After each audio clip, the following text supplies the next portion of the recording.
예배, 온전한 나눔으로. 레위기 7장 15부터 18절. 감사함으로 드리는 화목제물의 고기는 드리는 그날에 먹을 것이요 조금이라도 이튿날 아침까지 두지 말 것이니라. 그러나 그의 예물의 제물이 서원이나 자원하는 것이면 그 제물을 드린 날에 먹을 것이요 그 남은 것은 이튿날에도 먹되 그 제물의 고기가 셋째 날까지 남았으면 불사를 지니 만일 그 화목제물의 고기를 셋째 날에 조금이라도 먹으면 그 제사는 기쁘게 받아들여지지 않을 것이라. 드린 자에게도 예물답게 되지 못하고 도리어 가증한 것이 될 것이며 그것을 먹는 자는 그 죄를 짊어지리라. 화목제는 이웃과 함께 축하하고 감격하는 제사입니다. 화목제는 하나님의 은혜에 감사할 때, 서원한 일을 이루게 되었을 때, 예기치 않은 즐거운 일이 생겼을 때 드리는 제사입니다. 화목제의 특징은 하나님께 드리는 예배가 이웃에게로 이어진다는 점입니다. 수식적인 관계의 회복은 수평적인 관계의 변화로 연결됩니다. 제물을 함께 나누어 먹고 마실 때 하나님이 행하신 일에 대한 감사와 감격이 주변에도 전파됩니다.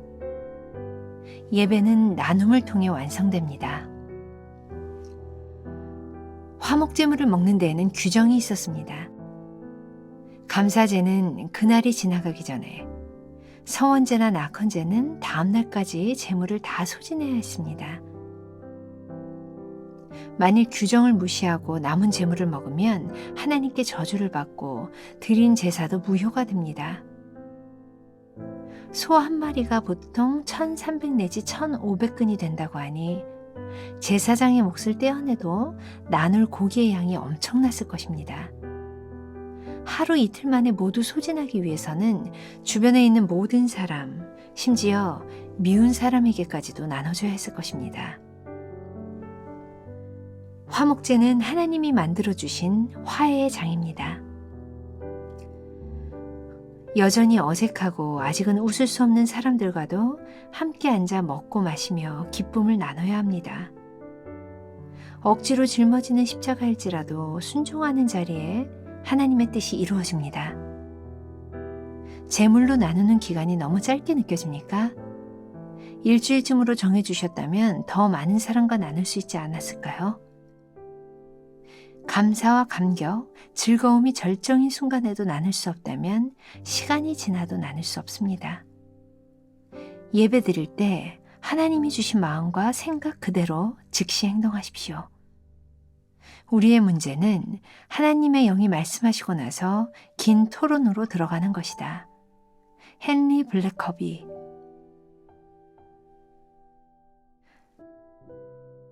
나의 예배는 이웃과 삶으로 이어집니까? 수식적인 관계, 수평적인 관계가 균형 잡혀 있습니까? 예배를 통해 나에게 주신 마음과 생각이 있습니까? 오늘은 2월 27일입니다. 예배 온전한 나눔으로. 자, 예배에 대하여 제가 참 할 말이 많다, 이런 말씀을 드렸죠. 또 예배는 우리 신앙인들에게 있어서 가장 중요한 우리의 아이덴티티가 무엇인지를 분명하게 해주는 것이 예배라는 말씀을 드렸습니다. 2월 17일부터 계속해서 예배에 대한 주제로 말씀을 나누고 있습니다. 오늘은 예배, 온전한 나눔에 대한 이야기로 예배를 설명해 보려고 합니다. 자, 구약시대에는 5가지의 제사 종류가 있다고 이야기를 했어요. 번제가 있었고, 화목제가 있었고, 속건제, 속제제, 소제, 다 이 부분들을 다루었고요. 오늘은 나눔과 연관지어 이 화목제에 대한 말씀을 함께 나누려고 합니다. 자, 여러분들 묵상집에 보면 화목제는 이웃과 함께 축하하고 감격하는 제사입니다. 이 화목제는 5가지 제사 중에 유일한 다른 특징을 하나 가지고 있습니다. 그게 뭐냐면 드려진 모든 제물은 하나님께 드리고 제사장만 먹게 되어 있었는데, 화목제는 유일하게 제사 드리는 사람들이 함께 제물을 먹을 수 있는 유일한 제사였어요. 화목제에는 몇 가지 종류가 있죠. 하나는 감사제, 감사함으로, 또 하나는 서원제, 서원을 이루었을 때, 그 다음에 즐거운 일이 생겼을 때 낙헌제. 감사와 서원과 낙헌제를 드릴 때 이 화목제의 특징, 이웃들과 함께 하는 거예요. 예배의 중요한 요소죠. 예배는 수직적 관계, 하나님과 나와의 관계뿐만 아니라 수평적 관계, 우리 이웃들과의 관계가 회복되는 것이 진정한 예배 제사가 되겠죠. 하나님께 예배드리는 이 수직적 예배가 이웃과의 나눔을 통하여 완성되는 거예요. 그러니까 우리들이 예배를 드릴 때, 하나님 앞에 제물을 드릴 때 이것이 하나님과 나 사이의 관계뿐만 아니라 수평적 관계를 우리들이 회복하고 있는가. 자, 한번 상상해 보세요. 이 화목제를 드릴 때 이 화목제를 드리는 사람들의 분위기가 어떤 것이었을까? 굉장히 즐겁지 않았을까요? 소를 잡아서 다 같이 먹는 축제회장, 이게 온전한 나눔을 통하여 화목제를 통하여 굉장히 즐거운 예배를 드렸을 것이라는 생각이 듭니다. 그러니 이게 우리들에게 도전이 되기도 합니다. 우리가 드리는 예배 한가운데 이 기쁨과 즐거움이 우리들에게 있는가? 만일 우리들이 예배를 드리고 있는데 화목하지 않은 상태에서 우리의 예배가 즐겁지 않다면 이것은 온전한 예배로 우리들이 나아가지 못하는 거죠. 그래서 이 화목제는 하나님과 우리들 사이의 관계뿐만 아니라 수평적 관계의 회복을 이야기하고 있는 거예요. 제가 벌써 한 20년 전입니다. 처음 예배에 대한 설교를 하려고 이렇게 원고를 준비할 때 저에게 떠오른 이미지가 있었어요. 그리고 그걸 글에 옮겨 적었던 적이 있습니다. 그때의 느낌으로 한번 여러분들에게 읽어드리려고 합니다. 저는 말씀을 준비하다 문득 우리나라의 민요를 부르는 듯한 느낌을 받았습니다. 누군가 선창을 하고 후렴구에서 모든 사람들이 따라하는 것처럼 말입니다.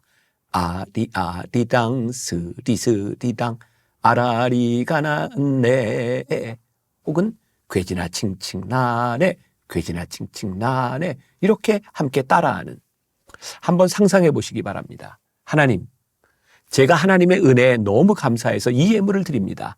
그때 주변의 모든 사람들이 모여서 축하하고 같이 감격하며 그 음식을 나누는 것입니다.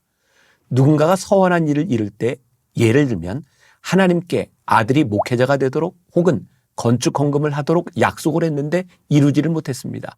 그런데 하나님께서 축복하심으로 서원한 모든 것을 이루고 드디어 하나님께 예배를 드리게 되었습니다. 이때 모든 교인들이 함께 모여서 축하하는 것입니다. 또한 내 삶에 예기치 않았던 즐거운 일이 생겼습니다. 이 기쁨을 혼자 가지는 것이 아니라 하나님께 예물을 드리고 그 다음 모든 사람들이 모여서 나누는 것입니다. 20년 전 제가 예배에 대한 첫 설교를 할 때 저에게 그려졌던 예배에 대한 이미지였습니다. 그런데 이 기쁨을 나누기 위해서 하나님께서 규정을 주셨어요. 자, 여러분들 묵상집에 화목제물을 먹는 데에는 규정이 있었습니다. 어떤 규정이냐면 감사제를 드릴 때는 그날이 지나기 전에 드려진 예물을, 그 제물을 다 같이 먹어야 돼요. 남기면 안 되는 겁니다. 서원제나 낙헌제는 그 다음 날까지 다 제물을 소진해야 돼요.